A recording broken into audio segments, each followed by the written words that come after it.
చాలా సంవత్సరాల క్రితం ఇప్పుడున్న ఎంజీబీఎస్ అప్పుడు చాలా చిన్నగా నిర్మానుష్యంగా ఉండేది.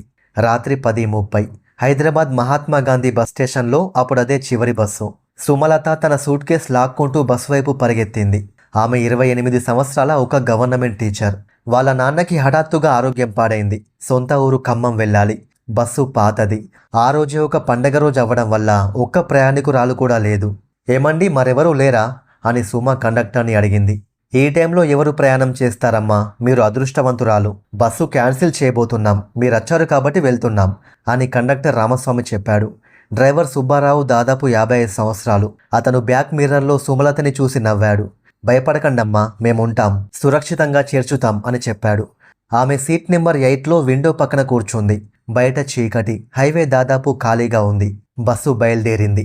రాత్రి 12:15 బస్సు మొదటి చెక్పోస్ట్ దాటింది. సుమ వాళ్ళమ్మకు మెసేజ్ పంపింది. బస్సు ఎక్కాను, ఉదయం 5 గంటలకు చేరుకుంటాను అని. అరగంట తర్వాత బస్సు కృష్ణగిరి అనే ఒక చిన్న గ్రామం దగ్గర ఆగింది. అప్పుడు బస్సు తలుపు దగ్గర ఒక స్త్రీ కనిపించింది. వయసు దాదాపు 60 సంవత్సరాలు. చేతిలో చిన్న సంచి. రండి పాతి అని కండక్టర్ అన్నాడు. ఆమె ఎక్కింది. నెమ్మదిగా నడిచి సుమ వెనక సీట్లో కూర్చుంది. సుమ వెనక్కి తిరిగి నమస్తే పాతి. ఆ వృద్ధురాలు ఏమీ మాట్లాడకుండా కేవలం సుమను తదేకంగా చూసింది. బస్సు మళ్ళీ బయలుదేరింది. రాత్రి 1 గంట దాటింది. సుమ కాస్త నిద్రపోతుంది. అప్పుడు వెనక నుండి, అమ్మాయి, ఒంటరిగా ప్రయాణం చేస్తున్నావా? సుమ ఆశ్చర్యపోయింది. అవును పాతి, అత్యవసర పని. రాత్రి ప్రయాణాలు మంచివి కావు, ముఖ్యంగా ఈ హైవే మీద. ఎందుకు పాతి? ఈ రోడ్డు మంచిది కాదు. ఇక్కడ చాలా ప్రమాదాలు జరిగాయి, చాలామంది మరణించారు. నువ్వు ముందు ముందు చూస్తావు. సుమకు ఆ మాటల్లో ఏదో ముప్పు అనిపించింది. కానీ ఆమె తన భయాన్ని దాచుకుంది. పాతి, మీరెక్కడికి వెళ్తున్నారు? నేను చాలా కాలంగా ప్రయాణం చేస్తున్నాను. ఒకే బస్లో, ఒకే రూట్లో. నేను ఎదుర్కోవడానికి వెతుకుతున్నాను నన్ను వదిలి వెళ్ళిన వ్యక్తిని. సుమకు ఆ మాటలు విచిత్రంగా అనిపించాయి. ఆమె ఇంకేమీ అడగలేదు.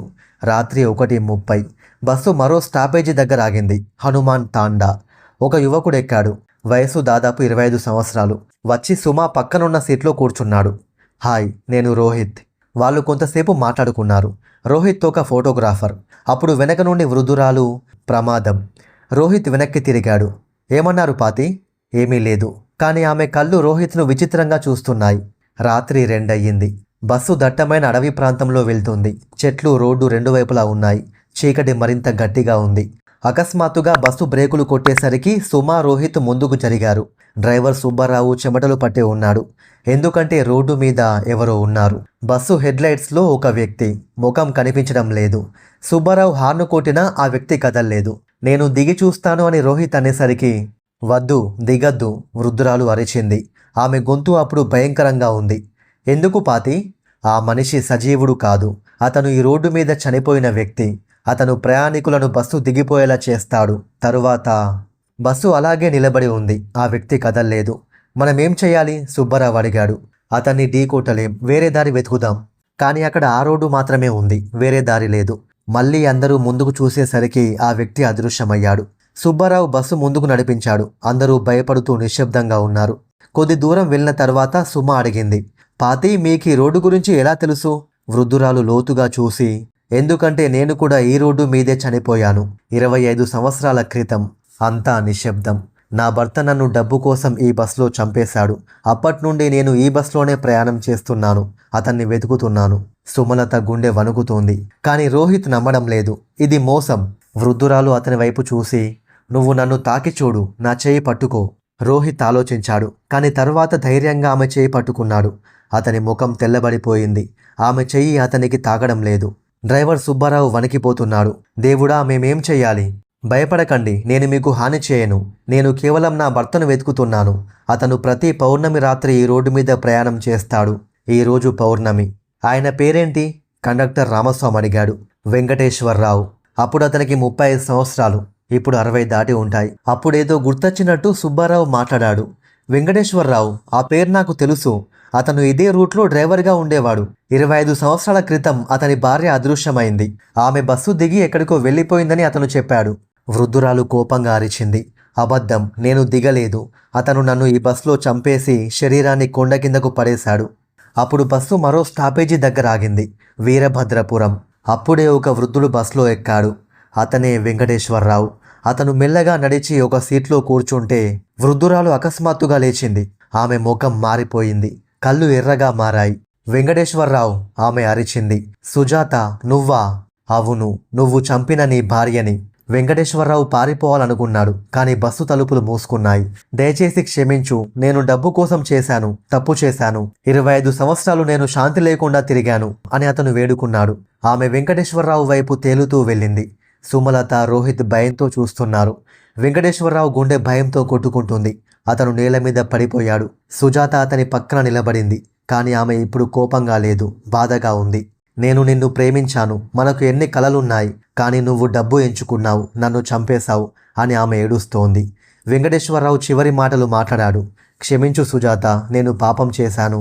సుజాత అతని చేపట్టుకొని, నేను నిన్ను ద్వేషించాను, కానీ ఇన్ని సంవత్సరాలుగా ద్వేషం మూటగట్టుకొని తిరగడం చాలు. ఇప్పుడు నేను నిన్ను క్షమిస్తాను. మనిద్దరం ఈ శాపం నుండి విముక్తి పొందుదాం. వెంటనే వెంకటేశ్వరరావు తన చివరి శ్వాస విడిచాడు. సుజాత అతన్ని తీసుకెళ్లిపోతుంది. వాళ్ళ ఆత్మలు ఆకాశంలో తేలుతూ ఎగిరిపోయాయి. బస్సు లోపల నిశ్శబ్దం. సుమ, రోహిత్, డ్రైవర్, కండక్టర్ అందరూ ఏం జరుగుతుందో అర్థం చేసుకోలేకపోయారు. నేల మీద వెంకటేశ్వరరావు చనిపోయిన శరీరం పడిపోయి ఉంది.